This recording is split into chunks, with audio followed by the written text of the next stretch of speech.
All right, we're recording. Okay.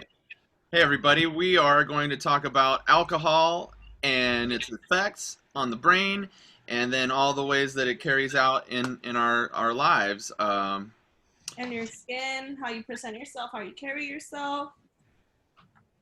Exactly. Exactly. So, um,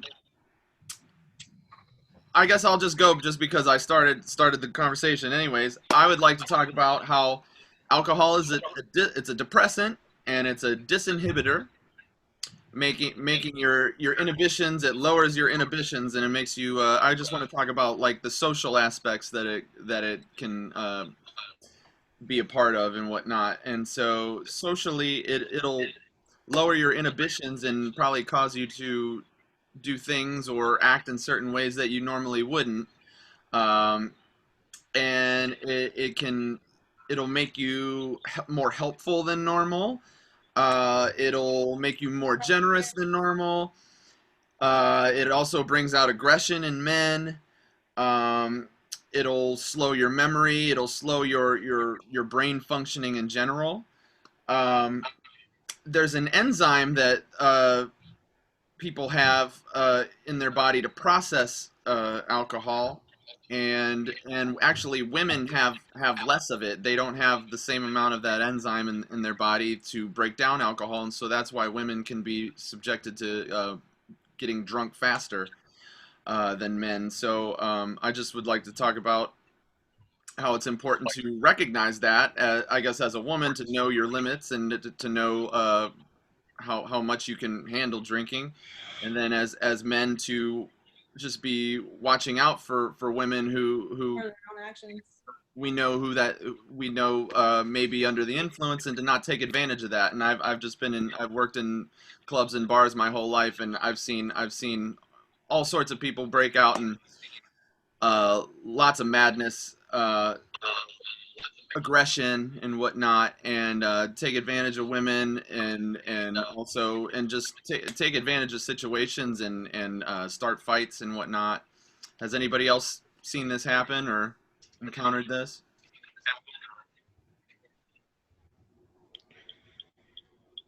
Can you guys hear me? Well, I'm not gonna lie. Yeah, yeah. Uh, He's good. I mean, I'm not gonna lie. I've had a few encounterments where I've been to parties. I've met a girl like right then and there, or I'll speak to a coworker because it's like it's a work party or whatever, and I'll hook up with them while I'm drunk. And I'm not talking about a one night stand. I'd be like, I'll ask her out right then and there, and they'll be my girlfriend, and I would just kind of like deal with it right after. You know, I'm not sure if she said yes because they were shy, but I mean, they were drunk too. So yeah, Well, I guess what you're saying is consent is the important thing. So yes, I mean, yeah, making sure yeah, make yeah, sure like nobody's like blacking out and not coherent of the situation. pretty much.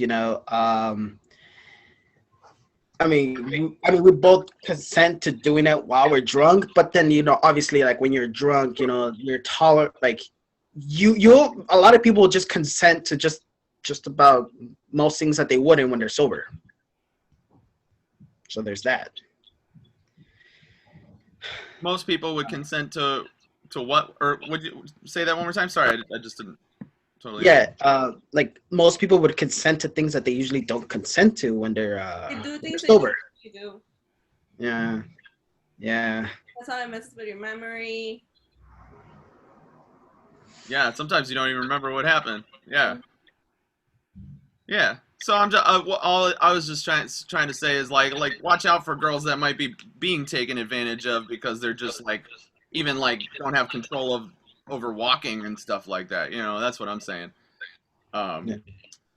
and also watch out for the types of people that you may meet that want to like do like be cutting deals and stuff if they got big plans and stuff like that. Watch out for bar talk. Bar talk may not mean much, because people are saying things that are friendly or over exaggerated and whatnot. They may not remember even having the conversation the next day. So don't take bar talk too personally. And just watch out in bars. People are acting a fool while they're out. You know? Very true. Yeah. Anybody else want to jump in? I'll jump in. Um, I would like to move forward and talk about the how alcohol affects your emotions. So what I researched, what I got from my research is that an increasing amount of alcohol consumption can lead to negative emotions taking over, such as aggression, anxiety, and depression. Also, that different types of alcohol drinks, such as like wine or like different like brands of alcohol, like Bud Light, something like that, can lead to different types of emotions. So, like different types of alcohols can trigger like a different emotion, which is crazy because I didn't know that that could happen. Yeah, like in my family, it's crazy because it's genetic. Because I've seen the mom in my family, they get so aggressive with tequila. Yeah, it's like for real, and it's crazy because different type of alcohol does bring out a different type of person. Mm-hmm. Yeah, But it's there's people that, oh, I cannot drink wine because I that's a different person. I've met so many people like that. yeah, it's Yep. very interesting. Like, for example, my dad, he drinks, well, he used to drink a lot, but now he doesn't. Like, he used to drink a lot of Bud Light, and like every time he would be more calm, I guess, than usual. It's very weird. Friendlier. Yeah, Hmm. and also, depending on your age and gender, when consuming alcohol, it can also affect your emotions. Like, let's say if you're underage drinking, you become more aggressive, and that's true because some of my friends would drink like underage, like 17, 18. Um, they would drink and they would become very aggressive for some reason, and like they would like play around like way too much. Also, um, women for women, when consuming alcohol, uh, feel more positive, energized, and confident, released, and tearful. So that I guess that could play a part with the type of alcoholic drink they Yeah, it consume. could be. Huh? It could be. Yeah, and but that's for women, and also like for men it's differently. Like I didn't do much research for men because apparently like there wasn't as much, because I was trying to look for it but it wasn't. But I mean, what I got here was just that men tend to be more aggressive but also more also relaxed at times. But a similarity between them are when drinking alcohol is that both feel more sexually aroused, like when drinking alcohol. And that's about it. Any comments? I know with when people drink alcohol at a young age, it like stunts the growth of the brain. So it's kind of like, you may be 21, but say you've been drinking since you're 14, you kind of still have that like immature aspect in the mind because I forget which part of the brain it affects, but it kind of affects the development of the brain when you drink at a young age. Yeah, that's true. And I guess you would feel more accustomed to drinking. So I think your your emotional state, when you get to that emotional state, it would be different than if you were barely started drinking because you're already accustomed to it.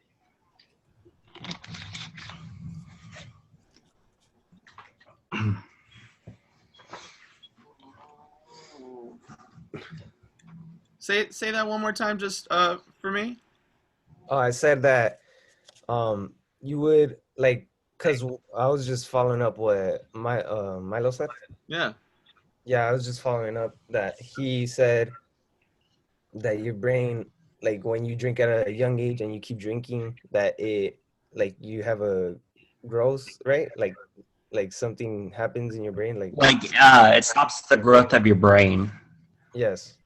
And then I was just saying that when if you it's you have different emotions when you were if you were to barely start drinking, you would have different emotions than you if you were already a drinker. It'd be different. If you were already a drinker, you'd have certain emotions that went with that. Yeah, like it would your emotions would change, is what I'm trying to say. Mm. Yeah. Or does it heighten certain emotions? It triggers certain emotions. Mm. Yeah. I mean, I could go now and talk about the dependency of alcohol. Yeah, do it. Go ahead. All right. So, dependency with alcohol is basically called alcoholism. And there are certain signs to tell if you are an alcoholic, like being able to unlimit your, you know, being able to limit your drink. That's one of the big signs because, normal people, they can limit the amount of alcohol that they take in. But, when you're an alcoholic, you crave alcohol and you just want to drink no matter what. Like some people may, wake up in the middle of the night and have to, you know, drink to be able to get out of bed, or they're stuck in bed because they can't have drink, and it also, since it is a depressant, it makes people very depressed if they can't have a drink, and then with the normal person, they can cut down their limit of alcohol, but with a person that's alcoholic, they can't really cut down their drinks. They just crave to keep drinking, and they can't stop themselves. That's what their whole life revolves around, is getting alcohol, drinking, and continuing the drinking.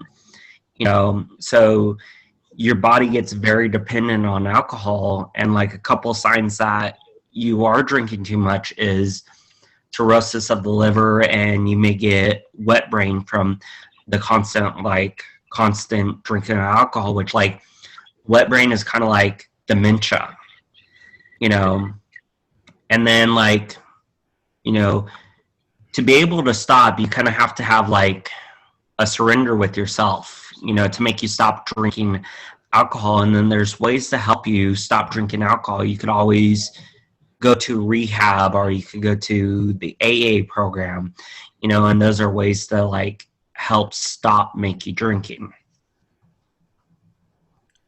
And That's very interesting. does the binge drinking that leads to wet brain, is that because it reduces nerve cell growth? There's no new nerve cell growth, and also, yeah, it suppresses REM sleep. Mm-hmm. Also helps develop your brain and your memory. Yeah, for like me personally, like I would drink and I would wake up from from the middle of my sleep. I wouldn't be having like restful sleep. Like I would wake up intermittently sleeping because of like how the alcohol was affecting me. Yeah. I think just all the sugar too. I mean, like all the sugar in your system and stuff probably makes it also hard to sleep and get bad sleep. I think mixing it with that. Yeah. But it could just be like beer does that too, Yeah. Yeah. Yeah, because when you're like really dependent on it, even like beer can affect you too. That doesn't have a lot of sugar in it. Yeah. It makes you gain so much weight. It makes you lazier. Yeah. Mm-hmm. And that causes a lot of lack of sleep too. Oh yeah, for sure. Yeah, I'm a victim of one of those, like weight gains and loss of sleep. What the hell? Oh man. I was Anyways, I took a note and it said I got it from the book. The prolonged and excessive drinking that characterizes alcohol users can shrink the brain. Girls and young women who have less of a stomach enzyme to digest alcohol can become addicted to alcohol more quickly than boys and young men, and they are at risk for lung, brain, and liver damage at lower consumption levels. pretty much. Yeah. I remember even when I used to go to the gym to work out, like even my trainer would be like, "Hey, alcohol is like empty calories. That's like something you can't simply just burn out after a cardio run or working out. Like that's something that can potentially just stick with you and leave you with that permanent beer belly." Mm-hmm. Hmm. It says also like you get digestive problems from alcohol, like heavy drinking can result in inflammation of the stomach lining as well as the stomach, and you can get ulcers from it too when you get to that point of drinking so much alcohol. Oh wow, I didn't know that actually. That's crazy. Whoa. Yeah, I've heard stories of people where they've drank so much alcohol that they started coughing up blood because of ulcers in their stomach, and then they would still drink more even though that they were having physical problems from alcohol, and they couldn't stop themselves from drinking. Yeah. Even like diabetic people, because my grandpa has diabetes and he's an alcoholic. It's crazy how much it affected diabetes as well. It just made the situation a lot worse. And it could have been when, if he weren't an alcoholic, you could totally see the difference. He's 60 and he looks 93.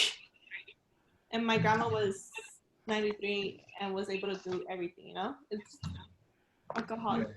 just makes a big difference in people's Yeah. lives.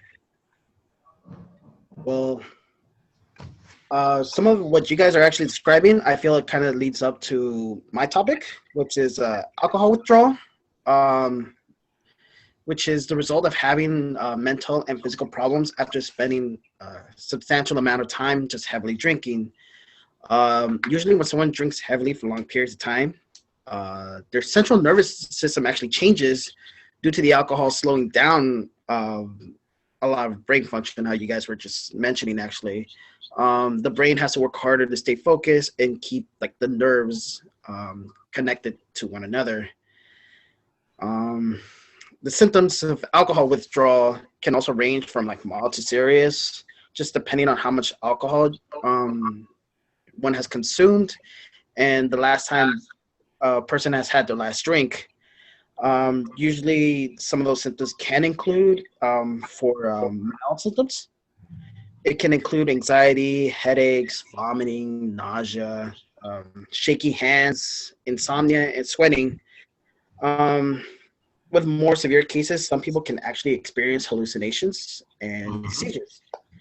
And about 5% of people can actually experience confusion, high blood pressure, fever, heavy sweating, and a racing heart.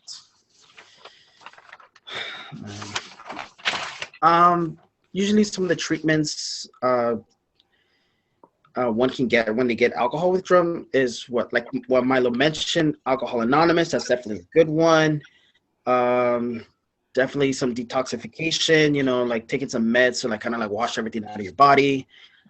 Usually for more mild cases, they usually recommend you like how can I say this? Constrain yourself into like a more quiet area. Somewhere with soft lighting, where you get like a lot of emotional support, limited contact with people, and definitely having a healthier diet and drinking lots and lots of fluids. Um, de- how can I say this? And definitely one of the best places to actually get that help would be like in a residential rehabilitation. Is I think that's how you pronounce it. Usually, like those places can either have like a 24-hour medical staff in place at all times. Or usually, they could send someone to just check up on them like every now and then. just to make sure that they're doing okay. And in some cases, a lot of people who go to those rehab places also do have like outside jobs that they can go to. But again, it just usually depends on like the severity of the person, and usually for even like more hardcore cases, they can also prescribe some meds, some anti-seizures, some antipsychotics, and even like what was that word Mylo said? Benzo. Benzos? Yeah, I couldn't even pronounce the word, to be honest. That's why I was like, what was the word, Mylo? Yeah. Um, I mean, like, I'm not gonna. I guess I'll be honest with you guys. I know I kind of said I didn't have a story, but actually, before all this, I actually used to work as a nurse, and I would actually get a lot of like depression because I would have to cope with a lot of death, a lot of helping people who are sick. That's something that kind of always lingered in the back of my mind. So I would actually drink a lot, and I actually came to learn that I could use those oxygen tanks in hospitals to kind of like recover from hangover like instantly. So, life lesson: if you're a nurse and you get drunk, get an oxygen tank. Oh yeah. Yeah. What does that do in the brain? I mean, obviously I- oxygenate everything, and Well, then alcohol makes you.